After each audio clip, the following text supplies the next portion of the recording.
And then I was also doing Muay Thai simultaneously. Okay, so training fight stuff. Fight stuff. Man, yeah. I've never done that. It looks so hard. But I got injured. But you probably were already pretty good at it, just being Asian. Yeah, really good I assume actually. so, yeah. It's like I was born with a black belt.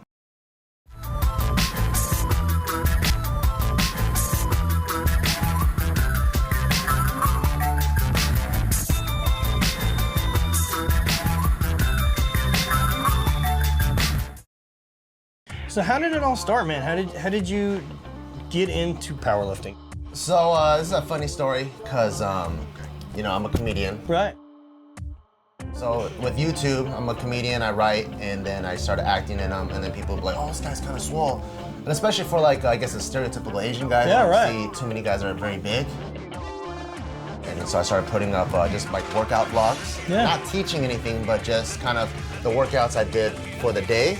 And then I was also doing Muay Thai simultaneously. Okay, so training fight stuff. Fight stuff. Man, I've never done that. It looks so hard. It is hard, and I really enjoyed that. And I kind of just missed like the competition factor from playing sports in high school and stuff. Is there a competition about lifting weights? So I didn't even know what powerlifting was or anything like that. And then this thing called powerlifting came up, and this is about it's in 2012. Okay. And there'd be like squat, bench, deadlift, and I was like, oh, I think I could do those things. So I just started training for 3 weeks before the meet. And then I did my first powerlifting meet January of 2013 at 165. Love it, dude. Yeah, so I signed up not knowing anything. I signed up for a classic raw, not even knowing what that was. And I'm just like, oh, raw, I think that's how I train. Yeah. So I circled classic raw, and then I started like asking people. Which is what? Which is classic raw at this point? It's squat, bench, deadlift. Belt? There's a belt and there's wraps. Okay, so belt and wraps. But I never trained in wraps before. And then so I started asking around, and people were like, oh, you're doing classic raw? You're gonna need wraps. And I'm like, oh shit, okay, I'll just buy it on meet day. Yes! Yes, I love it. And then on meet day, people came up to me and they're like, hey, you know, if you've never squatted in wraps before, it's probably not a good idea. Today's not the day.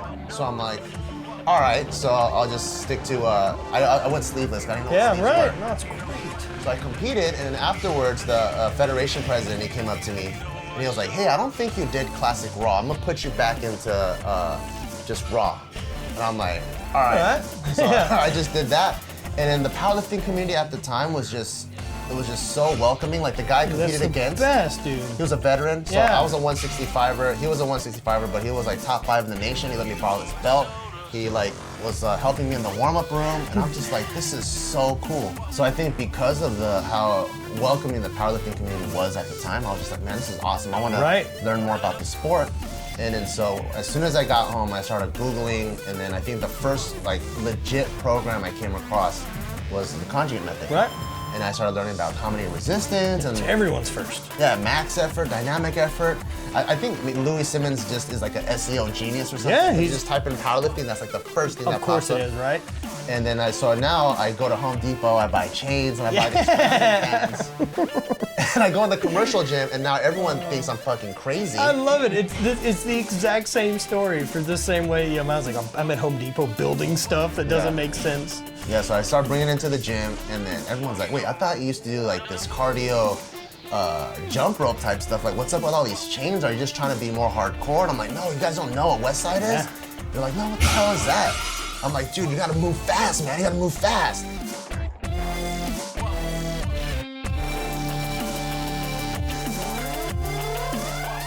So after talking with Bart, we did a little bit of powerlifting and then moved into some bodybuilding. And as you can see, that's not really my forte.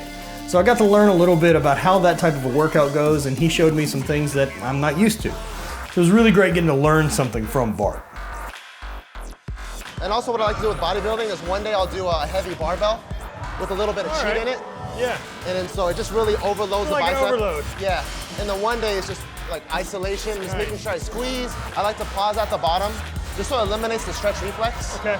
Because our bicep tendon's actually really strong. So if you use it, it'll actually bounce a lot, but then you won't work out the bicep. All right. Yeah. I've done like no bicep work, ever. Really? Never. But you know biceps are like the hamstrings for your arms though. I don't care how many world records you have if you don't have biceps. Right. You know what's funny is I'll probably be sore as fuck from this tomorrow. do a bunch of 25-pound isolation curls, be busted to bits. How does it feel to work biceps finally? I feel sexy. I'm not gonna lie to you.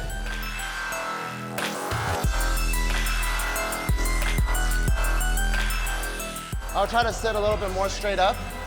And then at the top, when you get to the top, almost imagine like you're pouring tea. And you'll feel a little bit more on the medial. Like, yeah, like that. So just a slight rotation with the pinky. There we go. Woo. Sick burn. Yeah. Like, I've trained a really long time, but it's always been performance. Yes. And so, like for me to do an isolation exercise barely makes any sense. Yeah. And I can actually see that because when you're doing the side raises, you immediately go to the most advantageous position. Right. And I think that's the difference between like being a strength athlete versus a bodybuilder. Where a strength athlete, you think of it as a movement. Right. So you'll, like whatever is the best moving your whole body in unison. Yeah. For bodybuilding, it's breaking that down and figuring out the muscle group you're trying to hit. Yeah. I think you're ready for the Olympia. So with these, I like to do a slight pause at the bottom. Okay. And extension? It might feel really weird in the beginning. Okay. But this, I felt like, has really helped me with my elbow health. Right. And it pumps blood into a different area. Dude, so that's the biggest thing I like bodybuilding stuff and want to learn more about it. It's basically the prehab and rehab stuff for me of just let's dump some blood and some nutrients to that area. Yeah. And two, like as a power athlete, bigger muscles get stronger. Yeah. You know, so why wouldn't you do it? Exactly. It's like Eric's photo. He's like, right. He has like 19-inch or 20-inch forearms, and that's why he benches so much. True, it's huge. Yeah. It ain't gonna hurt. Like for me, I never engage one muscle like that full lockout, right? Yeah. And I think even watching me deadlift like heavy sets, I mean my quads aren't like on. Yeah. It probably wouldn't hurt that if I knew how to really engage everything. Engage that muscle, yeah. That's one of the reasons why, like, when I do bodybuilding, I like to go in a position that I don't usually go. So, like, I don't usually, like, if I'm flexing my triceps, benching is this way, and then also overhead press is this way. Yeah. But I feel like as a human being, if you're meant to rotate this way, you should probably exercise that range of motion too. Yeah. Good, and just squeeze it hard. That's it. That's it, yeah. Hope you guys liked the episode. We have more coming next week. Click like, subscribe, share, leave some comments, and let me know what you think. In the meanwhile, check out thehate.com, and there's your chump change for the week. Help support the show.